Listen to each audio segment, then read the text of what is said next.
Good morning, good morning, good morning. I'm waiting for the coffee to kick in. I know, big surprise, right? So welcome to my lovely new office. Or as is a little bit, we're gonna try to adjust that a little bit. There we go. As might be evidenced, obviously, still in my office with my new backdrop. I just figured I'd check it out. So I've mentioned a couple of times this week that I have been meditating on something recently, and it's something that it's been kind of profound for me, and I kind of wanted to share it with you guys. So if you will indulge, I know it's not super authory, I guess, not necessarily extremely book related, but just something that kind of hit me earlier this week. I have been watching the show Pole to Pole. If you're unfamiliar with it, it's Will Smith's show where he goes from the South Pole up to the North Pole, does this whole adventure, and it's sort of a self-seeking journey, I think. And the last one that they did, they were in the Himalayas. They went to this village up, they live at 13,000 feet, which sounds terribly, terribly cold to me. I'm a desert dweller, obviously. But they were on this scientific search for happiness. And I know that sounds a little insane, but hear me out. And again, I was a little skeptical on the episode. They were testing stress levels, cortisol levels, something that I know a lot about recently. I've been dealing with different ways to deal with my own personal cortisol levels and kind of balance them out between meditation, exercise. Exercise goes back to another one, dopamine, that release of endorphins. So they were measuring all of these different chemicals and different levels in the body. And then they went and they spoke with monks. And that's, I think, where everything really kind of started. I've always been into philosophy, different types of philosophies. And one of the monks was talking about how the thing that holds a lot of people back is when they're thinking about happiness, when they're thinking about what makes them happy, what is important in their life, they don't consider death. And I know, morbid, right? So early in the morning to be talking about something so heavy. But he doesn't mean you sit there and dwell on when you're going to die. What he meant was when something happens, something bad happens, you lose your job, you go through a breakup, you're in a car accident, you can't find your keys, whatever is driving you crazy.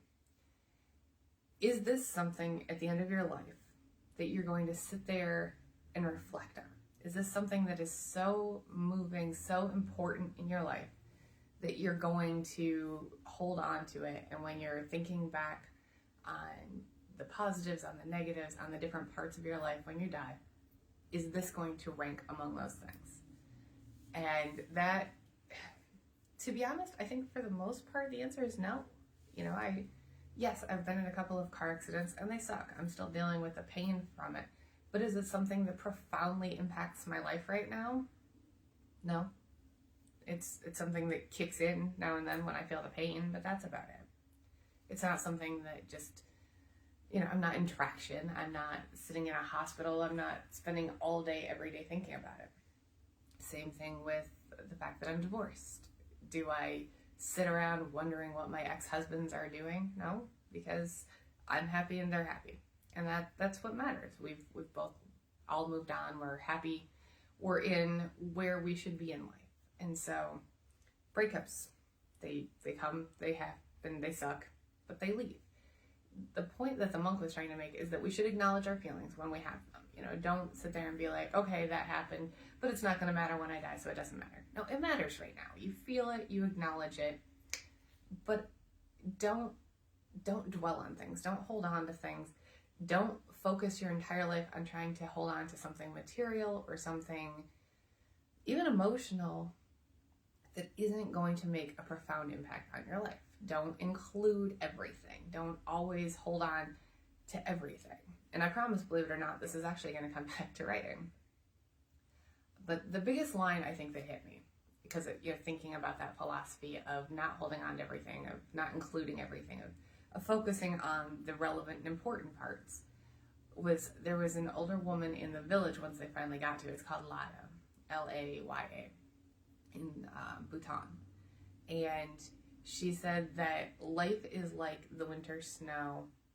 It's always slowly melting away. And I'm paraphrasing because I don't remember the exact quote, but it was along those lines. And it really just hit me that, yes, sometimes winter lasts forever. For those in the northern states still dealing with snow, you understand. Those of us who have been dealing with 90-degree heat wave, winter left a while ago. But that's the whole point. You never know. Things are always changing. Things are always evolving. And life is exactly the same way. So you want to focus on the here, the now, the important, the relevant. Here's where that comes back to writing. As writers, we know everything. We are the omnipresent. We have all the information. And we fall so in love with our characters. We fall so in love with our story. We want you, the reader, to understand all of it. We want to tell you everything. We want to tell you backstories and backstories of backstories and backstories of secondary characters who are in like half a scene. We want you to know everything we know. 100% irrelevant. It's not necessary. This is where editors, God bless them, come into play. We will share things with you that it's completely irrelevant. It's just something that we think is cool about a character. It has nothing to do with the story. Nothing at all. And that's why it's in On Writing by Stephen King. It's in a number of different books, especially that have to do with like editing and refining your work. Write it all down. The first draft, thank you, Sir Terry Pratchett. The first draft is simply telling yourself the story. After that, you wanna fine tune it. You wanna cut it down. You're gonna take at least 10% out. And you know what most of that is? All that extraneous stuff, all that extra stuff, all that stuff you think is cool but has nothing to do with the story. It's the same thing with that philosophy that I've been kind of meditating on all week. You want to focus on the here, the now, the relevant, the important. Same thing with writing. You want to focus on the relevant, the important, the things that move the story forward, the things that matter right now to the character, the things that will matter at the end of the story, that when you look back, you go, okay, that made sense. Okay, I see where we got to that point. It all kind of comes back full circle. You want to focus on what matters. Yes, it's fun to have anecdotes and to have all these other little things. And yes, in life, additional things happen. But focusing for too long on that stuff can make you miss the big stuff. So it is important to find that balance, to focus on the relevant, to focus on the ultimate importance, not just what I'm feeling right this second. Acknowledge it. You want to acknowledge it. But that can be done in a sentence. It doesn't have to be an entire chapter.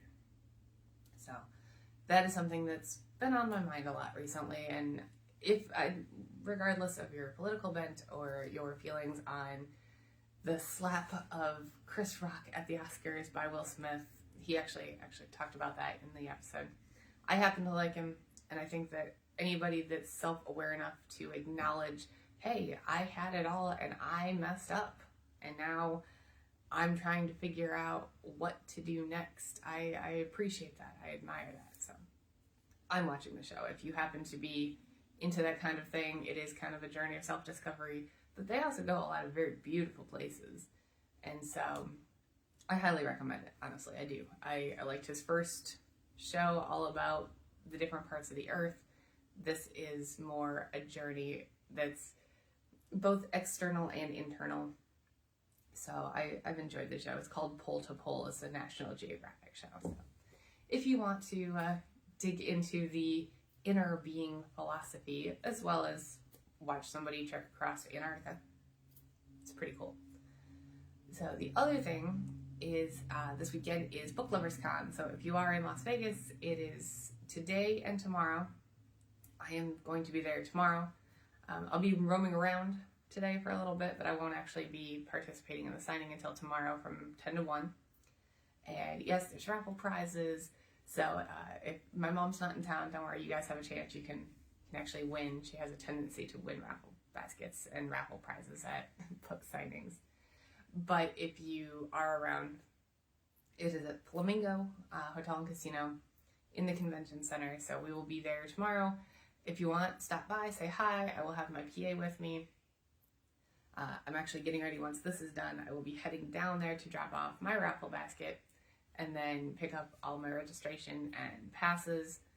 So it'll be a good time. There's a number of local authors, but there's a ton of authors coming in for it. Covers all the genres. Obviously, it's not just romance, because I wouldn't be there. It is mostly romance, like most of them are, but they have a fairy and fantasy dessert and dance tonight. They have all sorts of different events going on throughout today, tomorrow, and then there's a brunch, but I believe it's a ticketed brunch on Sunday, so that I think you already have to be pre-registered for. However, there's always stuff going on, and that is my first major signing of the year will be at that Book Lovers Con. So once I get done dropping off the raffle basket, picking up my registration, I will be doing the crazy author load up and make sure I have everything. Little chaos this afternoon. So that's, I guess, where my head is. That's my immediate relevance. Going back to the philosophy. The other thing I wanted to ask you guys, so circumstances around the house have changed, and I'm moving things around. This is my current working office. It's actually my bedroom. Welcome to my bedroom, guys. I know, hard to tell since I have the backdrop, so you never really know where in the world I am. I'm always looking pretty much the same, Poe and I hanging out. But my main office is still open and available until about 8:30. So we were thinking of moving this up about an hour. Now, but while you guys are laughing, I understand my immediate reaction was hard pass. I'm usually late when it's 9. But it is something that I'm considering toying with. So I may, over the next few weeks, test out 1 or 2 at 8 o'clock in the morning. And then, it would be morning for everybody. It wouldn't be midday coffee for the East Coast. Everybody, it would still be morning. I mean, kind of midday still. And yes, I am dressed a little bit differently today. I know I don't have the makeup on. I don't have like the choker. I'm not wearing my cool little gothic princess clothes. I'm going running errands and going to the gym, and I'm leaving like right when this is done. So I'm kind of dressed more for the gym. Plus, I figured this was sort of meditative. Kind of went with the theme. So Poe and I will be out and about. And if the necklace that he is wearing, it's kind of hard to see. It's like super blurry. What it is a tiny little locket. We'll see if my nails want to cooperate with me today. It's a tiny little locket, and it's a book, and it's actually The Telltale Heart by Edgar Allan Poe. I have the Raven as well, but he decided it might be a little over the top for him to wear the Raven. So Poe and I will be out, and I'll probably leave the locket on him if you guys want to see it. We'll be there at Book Lovers Con. We'll be out running errands later today, so say hi, take pictures. It's always fun when I'm out like at the gym or in Walmart. I don't take him into Walmart most of the time, but whenever I'm out running errands and people see us and they're like, oh my gosh, can I take a picture with your bird? I know you guys think that I'm gonna think you're weird. I actually think it's super, super fun. So I love it when you do that. So feel free when we're out and about later. Right now, I'm going to finish chugging this cup of coffee and make a second one because Lord knows I need it. And then I will be out and about. So say hi. If you're around tomorrow, please stop by Flamingo. Come say hi to us. And then if not, I will see you guys.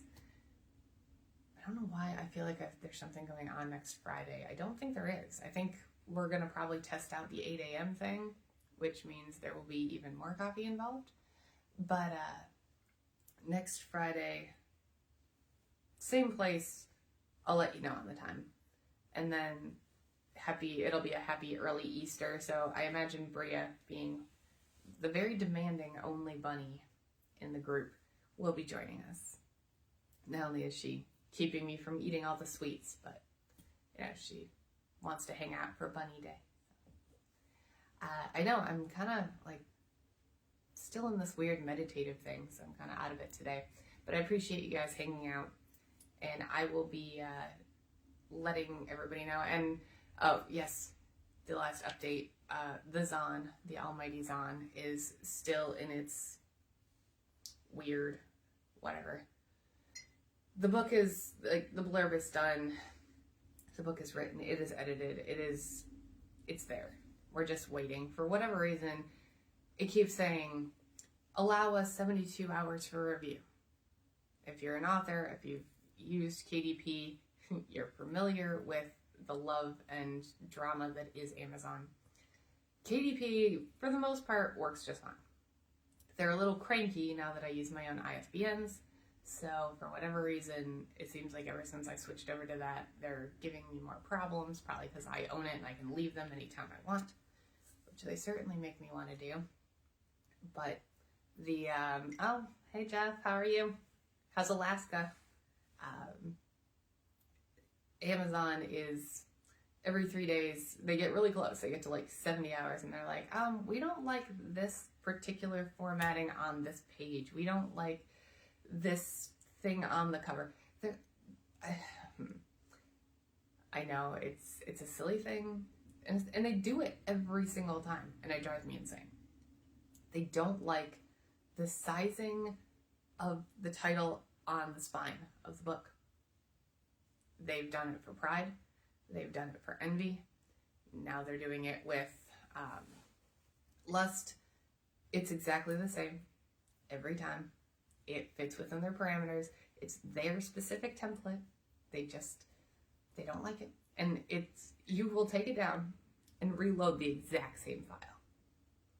And after like the 4th or 5th time, they're like, oh, see, now you fixed it. No, I didn't. I didn't change anything. It's exactly what I put up the first time.